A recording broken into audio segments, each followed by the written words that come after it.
The white walls. I think we lost them.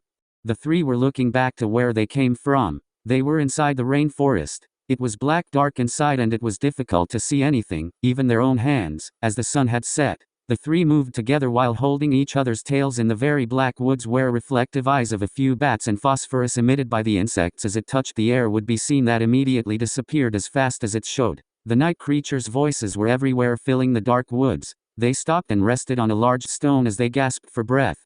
Where are we? Carlo asked in whisper.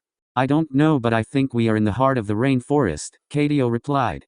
It will be safe if we climb a tree and spend the night there than down here. We don't know what lurks inside this forest. I don't hear wolves, but I don't like the sounds of our surroundings. Carlo remarked that everybody agreed. They stood up and crawled slowly, feeling the damp earth. They were trying to find a tree. Suddenly, they heard movement not far from them as if it was crawling. It was huge. They stopped and everybody tried to listen as fear got into their nerves. What is it? Carlo whispered. I don't know, Cadio replied. I think it is better that we have some light to see, okay? No, Cadio and Carlo simultaneously remarked at Sidak's words. You fool. The Malservius will see if we light something here, Cadio controlling remarked. I would rather have eyes than not see at all here in the dark, and I don't like the sound of that crawling thing. I don't want to die here, Sidak broke. Quiet. No one is going to die, and Cadio stopped talking. They saw behind them several flickering lights downhill. It was too far from them, but all were moving to where they just passed. The Malservius were following their tracks. Why don't they just give up on us? They won't give up. We must go and find a tree to rest. Here, I found one, Sidak's voice echoed in the forest. You fool, quiet. Where are you? Cadio asked. Here, beside you. Cadio and Carlo felt the tree. It was huge, slimy and mossy. On its side ran some vines. Are you sure this is a tree? It feels like a cliff to me, Cadio remarked. Carlo felt it.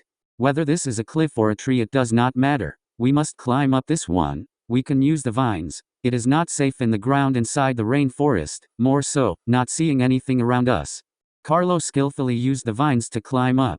Behind him were Sidak and Cadio. They were all careful feeling their way up and they sensed that they were really climbing a tree and not a cliff, for the moss vanished and they were all feeling its bark. They were however unsure what kind of a tree they were climbing at, for the tree was not just huge but also tall. The three were surprised, for they were scaling the trunk already for some time but they had not yet touched any of its large branches. There were protruding branches on its sides but those were very short ones and small. Then, a huge leaf touched Carlo's body. It was the leaf from a smaller tree which branch extended to their tree. He warded it off as he continued moving up.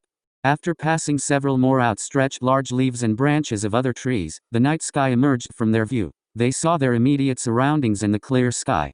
Their tree was the tallest in the rainforest, and as they looked up, the end of their huge tree was still far stretched up. They were not even halfway to it, and beside their tree was another large and a huge bark of a similar tree. They were fused together. They just realized that they climbed the twin trees that were visible from Mathipus. From afar the three looked like small bats stuck onto the wide walls of a tree.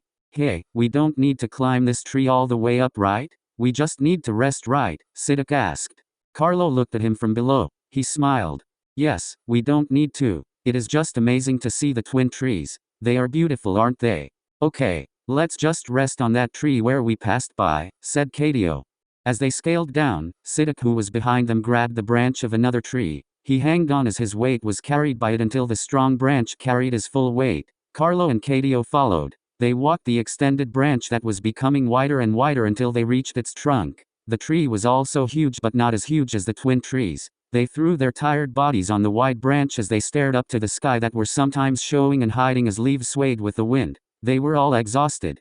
I wonder what happened back there in Mathipus. I am sure our families are looking for us now. If we are not back in 28 days, we will be forgotten.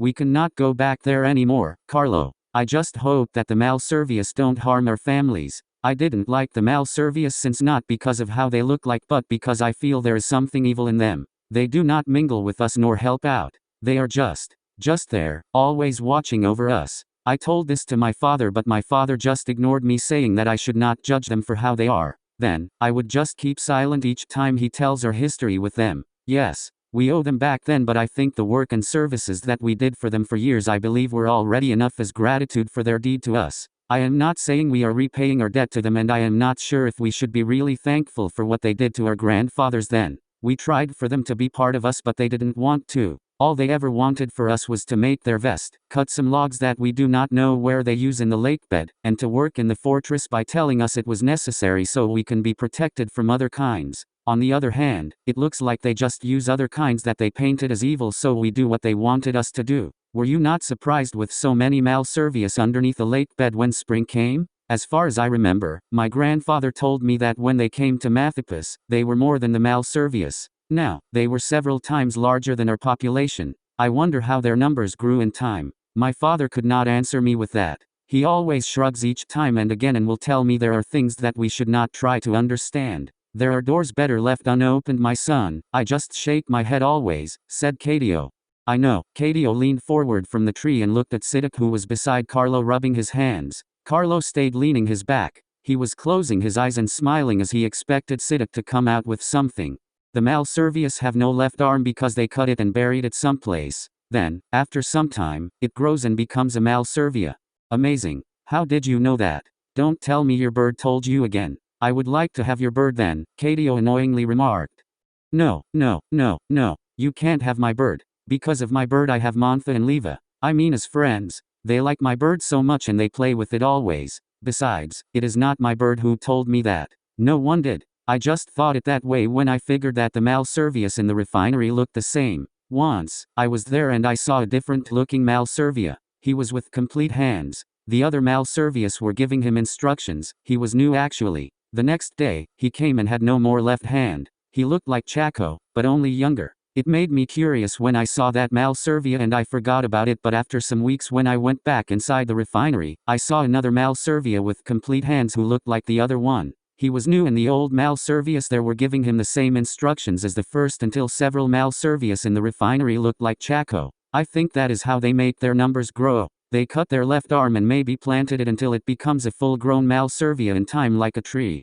Cadio and Carlo were silent. Sidak's story looked amazing and seemed like fairy tales to them, but they too had seen that many Malservius looked the same and almost all of them resembled the faces of the Malservia elders. There is only one whose face was not common, and it was that of Miro, who had complete limbs.